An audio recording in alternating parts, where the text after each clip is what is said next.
Sobrang lala na po talaga etong mga pangyayari sa ating bansa mga kababayan. Dahil etong ating mga kongresistang mga buhaya ay sukdulan na ang pagkahalimaw nila. Isipin nyo na lang mabuti mga kababayan ha.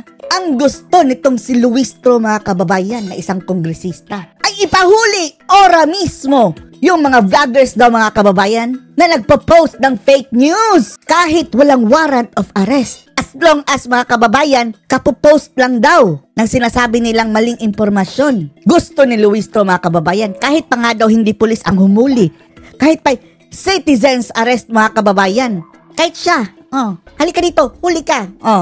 Sa mga tao daw nagpapakalat ng fake news, mga kababayan, pwede dang hulihin ora mismo dahil daw yan sa principle mga kababayan na flagrante delicto o caught in the act. Caught in the act daw na gumagawa ng krimen mga kababayan kapag mapapost ka na fake news. Caught in the act. Huli. Citizens arrest. Kuyugin natin ang taong ito. At nagmaktol pa siya sa mga law enforcers mga kababayan. Bakit wala daw hinuhuli ng mga vloggers na nagkakalat ng fake news? Dahil ito raw ay flagrante delicto o caught in the act daw mga kababayan. Ay, Diyos mio, animal. Abogado nga ba itong si Luistro mga kababayan o abogago? Common sense will tell you mga kababayan na hindi po applicable itong flagrante delicto o caught in the act warrantless arrest para dito sa libel. Dahil kung ganyan man lang, Luistro, lahat na ng marites dito makukulong. Warrantless arrest. Daig pa natin ang North Korea mga kababayan. Huhulihin ka ng walang warrant? And who are you to tell na nagsasabi sila ng hindi totoo? Smiyo, panoorin niyo po ha. At mawiwindang talaga kayo mga kababayan. Sa atin pong pag-aaral ng batas. Wow, nag-aral pa to ng batas mga kababayan ha. Kahit hindi abogado mga kababayan, babanggain itong reasoning ni Luistro na ipapawarrantless arrest yung di umano'y inakusahan nilang nagkalat ng fake news. Hindi ka mananalo sa korte, Luistro. Nag-aral pa ito ng batas mga kababayan, baka absent ka. Mayroon po tayong tinatawag na warrantless arrest. OJ, ipapawarrantless arrest mga kababayan, mga vloggers. We call it the doctrine of flagrante delicto. Flagrante delicto. Yes, Your Honor. Yes. If a person is caught while committing a crime, he can be arrested even by a private citizen. Kahit siya, private citizen siya. Kahit sino daw mga kababayan pwedeng arrest of a warrant. Yes, Your Honor. Wala nang warrant. Sa citizen arrest, Your Honor. Okay. Mayroon pong fake information nakapost yung isang ay bulok-bulok mga kababayan. Katulad ito ng magpapainit tayo ng tubig sa takurik mga kababayan kung mainit na kumukulo na, anong maririnig mo na sound? Bulok, bulok, bulok, bulok, bulok! Smio. Sige, ipilit mo yan Luistro para Smio. Kailan naging kasali sa warrantless arrest yung sinasabi nyong libelous statements mga kababayan? Ilaban mo yan sa korte para magkaalaman. Can it be considered as flagrante delicto? Flagrante delicto. Kapag itong DOJ mga kababayan, sino ba yung tinatanong niya? Kapag sasang-ayon yan, may problema na talaga sa justice system sa ating bansa. Yes or no? No! Yes, Your Honor. Oh, Diyos mio, Lord. Help the Philippines. Yun pong mga krimen mga kababayan na ginagamitan ng warrantless arrest ay example na lang. Nahuli mong nag-snatching, nahuli mong may pinatay, may binugbog, may ninakaw, nakita mong may duguan ang damit niya o pwede nung hulihin. Mga ganyan, mga heinous crime. Hindi po kasali dyan ang libel mga kababayan dahil unang-una, pwede ka nga magpiyansa dyan sa libel. At bago po umarangkada ang kasong libel mga kababayan ay i-review pa po yan ng korte na mayroon bang substance ito o wala. Sige, hulihin nyo at ikulong nyo para pwede ko ikasuhan ng illegal detention. Grabe na mga kababayan, isang kabulukan mga kababayan. Sobrang lupit na ng Pilipinas niyan. Kahit sino mga kababayan pwedeng sabihin, nagkakalat ka na maling chismis laban sa akin, huli. Yes. Wow, as long as the fake news is still posted. Ay, nako, bulok. Is in flagrante delicto. Namimihasa kasi ang mga bulok na ito mga kababayan Dahil, ang pwede lang ma-in flagrante delicto dyan sa inyong hearing mga buhaya. Diba?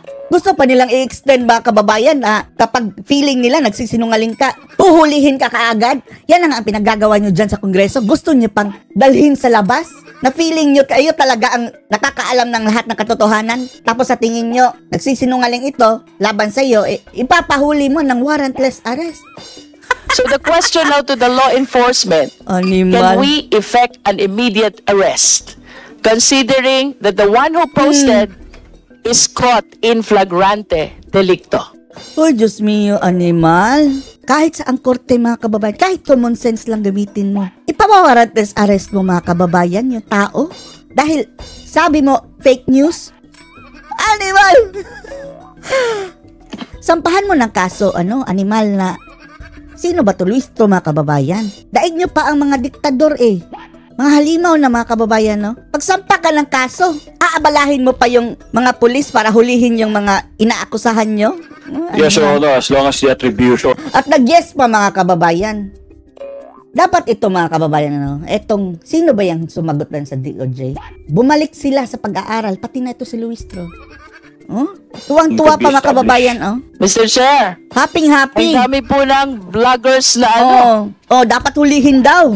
Sige, can hulihin be mo. considered caught in flagrante delicto, and I find it strange. Dahil bulok ka Kabobohan mga kababayan, sa totoo lang. Walang matinong tao na mag-isip ng ganyan mga kababayan. Dahil kung kakatigan na ng korte, which is yung DOJ, sino ba yung nag-yes din dyan? It's chaos. It will open Pandora's box mga kababayan. Na lahat na lang pala pwedeng arestuhin. Kahit pa hindi pulis ang aaresto kung sa tingin niya, namimeke, nagpo-post ng kung ano-ano tong taong ito. Walang inaaresto ang ating law enforcement Wala talaga! agency. Dahil, awan lang natin ha, bumalik ka na lang sa grade 1 siguro. I do not subscribe to the opinion that our laws are insufficient. Ang insufficient yung kaalaman siguro mo, Luis. I wish to submit that the drafters of these laws considered already indicting even people. Sana Marcoleta. Sana marinig mo ito, Marcoleta. Supilpalin mo itong taong ito. Outside. Siya nga mga kababayan, may warrant of arrest na ang kanyang asawa, itinago niya. Siya na mismo ang umamin. Inakusahan ng yung pangmomolest siya o something, maginalaw ang babae mga kababayan. Tinago niya, may warrant of arrest na nga yan ha.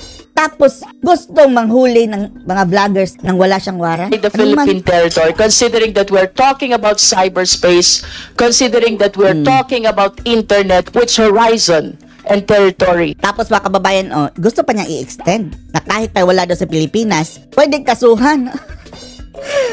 Lahat na lang may jurisdiction ka. Balikan mo rin yan sa pag-study, yung jurisdiction. Is boundless. And going back to the doctrine of flagrante delicto, the biggest question is, ang dami pong So kami, pwede rin manghuli sa'yo kung fake news. Si BBM, ang daming fake news mga kababayan, pwede namin hulihin. Flagrante delicto. vloggers without any concern at all about the possible consequences, about accountability. Nasaktan sila mga kababayan dahil sila ang nabibira Unang-una, hindi kayo mabibira kung this is the best example mga kababayan. Yung pinagsasabi nitong babaeng ito, kung bakit sila nababatikos. Dahil kahalimawan na mga kababayan mga kapwitan ang pinagsasabi. Kaya kayo nababatikos. Liability, they just keep on posting fake news, proliferating fake news. Sige, i-identify nyo kung sino at ano ang ipinost. Dahil kung minumura lang kayo, example, Jotang Ginimans mo. Ganyan. Hindi yan fake news. And this is a clear illustration of caught in flagrante delicto, Hindi nga yan. which warrants Bulok. warrantless arrest. Sige, mag-warrantless Bakit arrest po? ka. Subukan mo, di ba ikaw ang makukulong? Walang ginagawa Wow, ang ating law enforcement agency. Mga pulis. Gagamitin pa sa kasangkapan ng kanilang kademonyohan ang mga pulis, mga kababayan. Okay, we will reply. So anong masasabi nyo dito mga kababayan na ingat-ingat kayo na ang Kongreso mga kababayan, hindi lang sa Kongreso pala ikukulong yung mga nagsisinungaling, kundi pati sa labas na ng Congress mga kababayan. Pwedeng mag-warrantless arrest para sa mga vloggers na nagpo-post daw ng fake news. Anong masasabi nyo dito? Post your comments below.